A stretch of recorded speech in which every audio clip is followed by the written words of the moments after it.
Kung gusto mo mag-apply dito sa Green GSM, pwede ka mag-walk-in sa Depo 1 Caloocan Baysa sa may Rose Street. Type mo lang sa Google Map Green GSM Depo 1 sa may Baysa Caloocan. Pwede kayo mag-walk-in doon mga boss. Ilagay nyo lang sa referral yung pangalan ko. Nasa comment section po yung referral code. Tapos yung ID number para pwede kayo mag-walk-in pag nakita nyo yung video na to. So yun, panoorin nyo muna yung video bago kayo mag-apply kung kakayanin nyo ba ang mga requirements para ma-hit yung incentives. Kung kaya nyo naman, yun, mag-apply kayo. Meron kami sa Las Piñas, Santa Ana, Manila. So yun, good luck mga bossing. Online na tayo. Tingnan natin kung may papasok dito.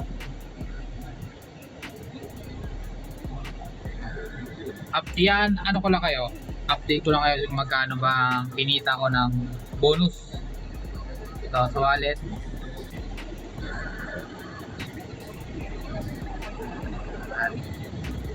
So yan, 2-2. Ayun yung ano, send by admin. Binidro niya admin yung 15% na bawas. Bali may 190 ramay. Isang booking na tayo. So yan, umpisa na natin. Wala tayong makuha rito. Gagawin natin pag wala tayong makuha sa Kamarin. Pupunta tayo ng SM Purview. Tayo maghahanap ng booking mga boss. Dahil mahina dito sa Kamarin pag mga ganitong oras na alauna. Wala nag-book dito. Kailangan talaga diskarte rito. Pumunta ka ng matataong lugar. Tulad ng SM. Pero kailangan nating mag-set destination para mapunta tayo sa pupuntahan natin. Ganito mag-set destination. Yan. Click nyo yung favorite. Yan. Ipili ka lang ng address dyan kung saan mo gusto. Punta tayo sa main Cubao. Yan. Set din na tayo. Papunta ron. Lahat ng papasok sa atin papunta doon. Itong set destination na to parang only set din na to mga bossing. Kasi pag nakarating ka ng Cubao, pwede mong ilipat yung set di mo sa Makati naman. Hanggat hindi ka nag-o-offline, hindi mawawala ang set din na to. Hanggat hindi ka nag-o-offline mga bossing ha. Sa mga baguhan dyan na hindi marunong sa apps. Only set dito, hindi tutulad ng mga ibang platform na may hangganan ang set din nila. Maka 1, 2, 1, 3 lang ata sila, nawawala ng set D. Dito only set D. Basta kahit hindi ka nag-o-offline. Balit 2 beses tong set din ito. Kung hindi ka mag-o-offline, hindi tuloy-tuloy, 8 hours ka hindi nag-o-offline. Nga ba, ito topic natin ha. Bakit nga ba ang daming umiiyak na drivers kay Green GSM? Ito lang ang naririnig ko sa kanila ha. Kasi nga hindi nila ma-meet yung incentives. Minsan may nag-1 star sa kanila. Ayun. Natural lang naman yan. Hindi naman natin maaalis yung 1 star na yan. Kailangan kasi kay Green GSM, kailangan walang mag 1 star sa'yo. Okay lang kahit walang mag-rate sa'yo. 0 ratings ka. Bibigay nila yung incentives. Wag lang mag 1 star. Ilang beses na ako na 1 star dito. Kasi ang issue naman is lumaki na yung pair. Naka-metro to eh. Diba? Wala kang palag dun pag ganun yung nirate sa'yo. 1 star tapos nagreklamo malaki na yung pair. Hindi naman natin masisisi ang traffic sa Pilipinas. Tsaka ang nasa apps na yan, estimated lang naman yan. Pwedeng lumaki yan kapag traffic. Yun ang hindi maintindihan ng mga bagong passenger ni Green GSM. Kaya yung ibang driver, ang dami umiiyak kasi hindi nila nakukuha. Nakaka-3,000 sila. Tapos may nag 1 star lang. Hindi na nila makuha. Meron nga dito 4,000 ang income niya. Dapat ang malinis sa kanya sa 4,000 na yon nasa 2 plus. Ang kaso may nag 1 star sa kanya. Ang kita niya lang doon is minimum na lang. Tsaka yung diligent. Yung diligent ata, kung premium ka nasa 600. Kung hindi ka naman premium, nasa 300 lang. Ang malinis mo lang sa 4,000 na yun is bali 695 plus 300. Mga kulang-kulang 1,000. Diba? Laking kawalan. Dapat na 2,500 naging 1K na lang dahil nga sa may nag 1 star na passenger. Dapat mapansin ni GSM na marami nang umaalis dahil nga sa ganyan. Marami nang umaalis dito dahil nga sa ganung sistema. Ako, naman tayo. So, may tayo. 92 pesos. So, Market Drive. Yan. Click nyo lang yung arrow na yan. Kung pupuntahan nyo. Ida-direct na kayo nyan dun sa destination. Usapang GSM tayo mga bossing. Bakit nga ba ang daming nag-iiyakan sa group ng Green GSM na driver? Tingin ko dahil yun sa incentives. Kasi nga hindi na hit yung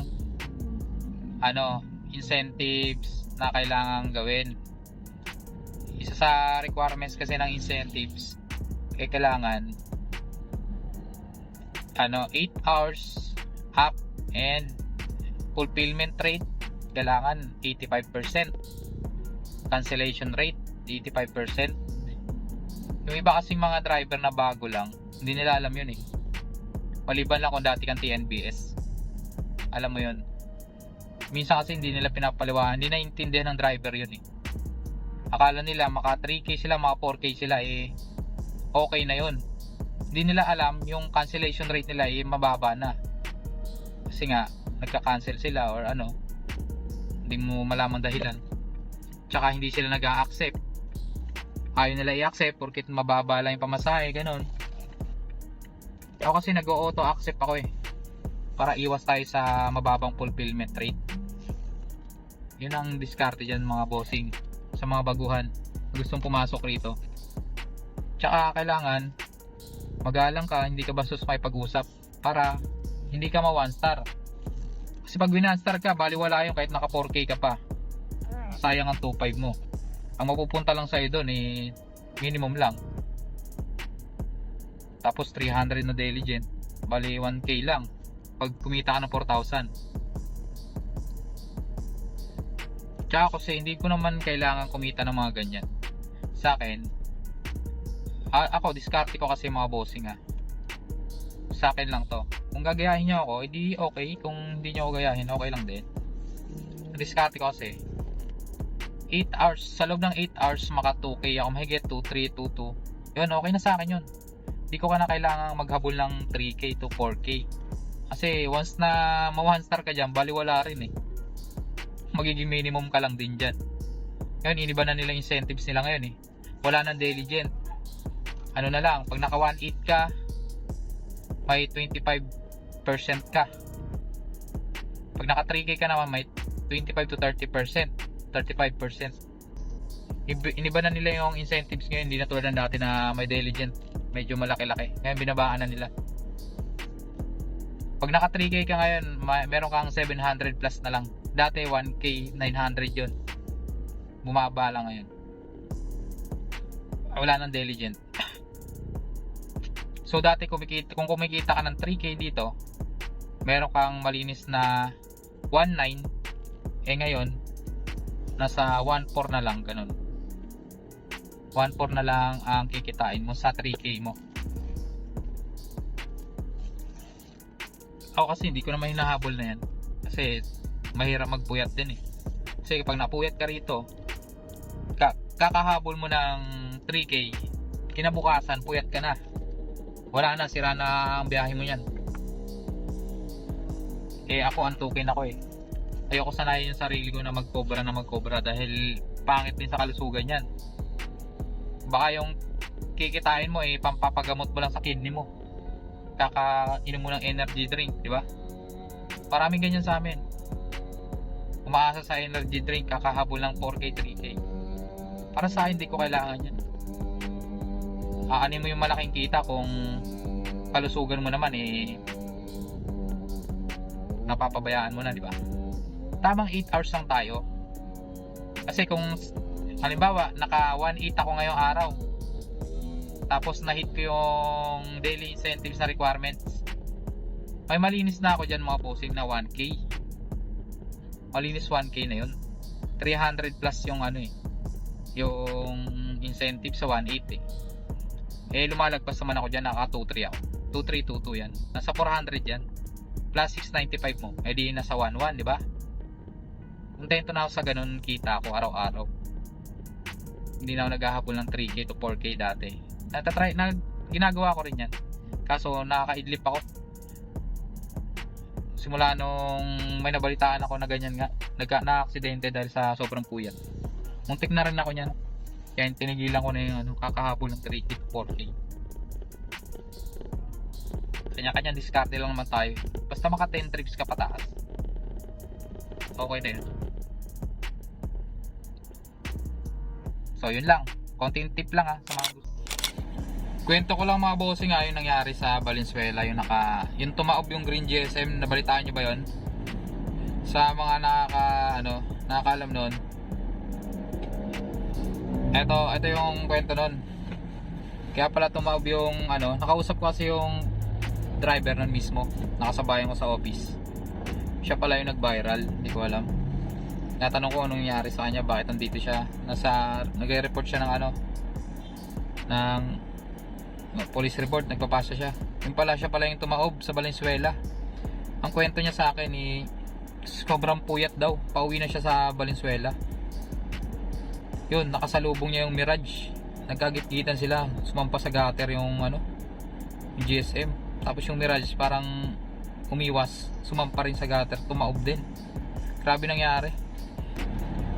Yan yung nangyari sa Valenzuela. Kaya simula nun, hindi na ako bumabiyahe ng 12 hours to 13 hours yung mapupuyat ako. Siguro may mga driver na hindi na pupuyat ng 13 hours. Kanya-kanyang diskarte kasi yan eh. Kailangan kasi gumising ka na maaga eh. Ako kasi hindi ko kaya talaga eh. Kahit anong gawin ko eh. Sinubukan ko na gumising ng alas 6. Tapos uwi ng alas 8. Kaso ang tulog ko naman alauna. Hindi talaga maka-adjust yung katawan ko. Ilang araw kong ginawa yun. Kaya ginagawa ko ngayon, simula nalaman kong ganun nga, 8 hours na lang tayo kaysa ganun. Kasi babayaran nyo yun eh. Babayaran nyo yung tumaob na Mirage. Ang laki nun. Hindi sinagot ng GSM yun. Kawawa. May participation fee yun, pero sasagutin naman ng insurance siguro ng Mirage yun. Depende sa insurance. Pero kawawa yung driver, babayaran yung damage ng sasakyan nun. Yun ang sabi Kaya simula nun, alanganin na. Kahit may insurance pa ito, basta kasalanan mo ikaw pa rin magbabayad daw. Kaya tamang 8 hours na lang tayo. Hindi na ako magpapakapuyat. May 1K ka lang araw-araw, pwede na yun, di ba? Hindi mo na kailangan umangat pa rin kung puyat ka naman. Kawawa yung driver talaga. Grabe ang puyat na siguro nun. Kakahapon lang 3K. So yun lang, nakwento ko lang naman mga bossing. Kasi kung balak nyo pumasok rito at kung gusto nyo kumita na malaki, dapat alam nyo yung kakahantungan, kung anong pwede mangyari sa inyo pag nagpuyat kayo. Pwede kayo madisgrasya rito. Marami na nadidisgrasya rito dahil nga sa puyat, naghahabol ng incentives. Ano mo naman yung incentives na malaki, diba? Kung madidisgrasya ka naman, kasalanan mo pa, yari ka, ikaw rin magbabayad nun. Hindi sasagutin ng insurance yun. Tamang 8 hours lang mga bossing.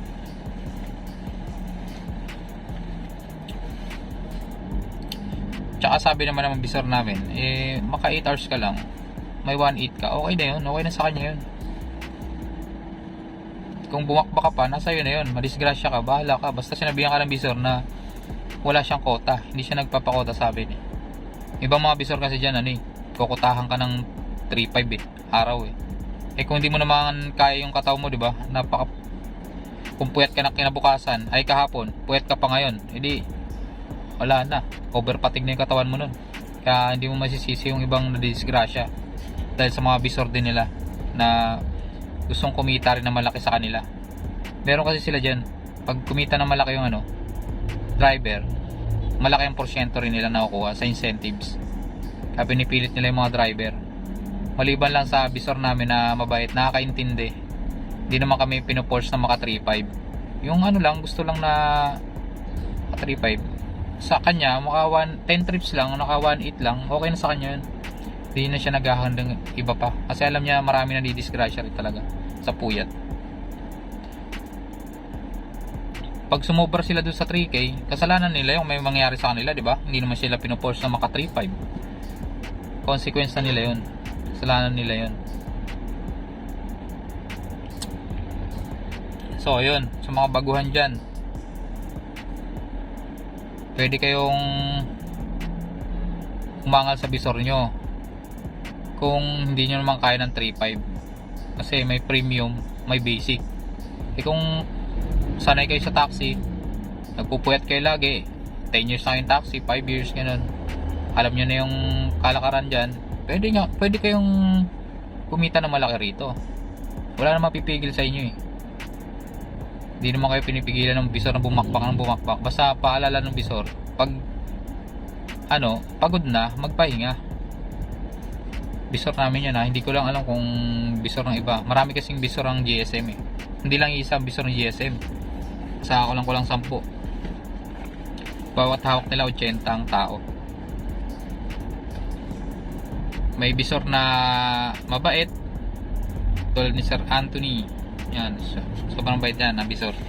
Shout out sa'yo, Boss A, Sir A. Hindi kami pinipersa niya ng maka 3K, 3.5 yan. Maka 10 trips ka lang, tapos maka 1.8 ka, okay na sa kanya yun. Para kinabukasan, ganun ulit. Everyday lang na ganun ang kita mo. Huwag ka lang bababa ng 1.7 kasi wala ka ng incentives nun. Ibis na may 300 ka sa 1.8, mawawala. Habulin mo na yung 1.8 pataas. 10 trips, kaya naman yun. Kung hindi umubra yung 10 trips ng 1.8, pwede gawin mong 11 or 12 trips. Yun, nasa 1.8 na yun.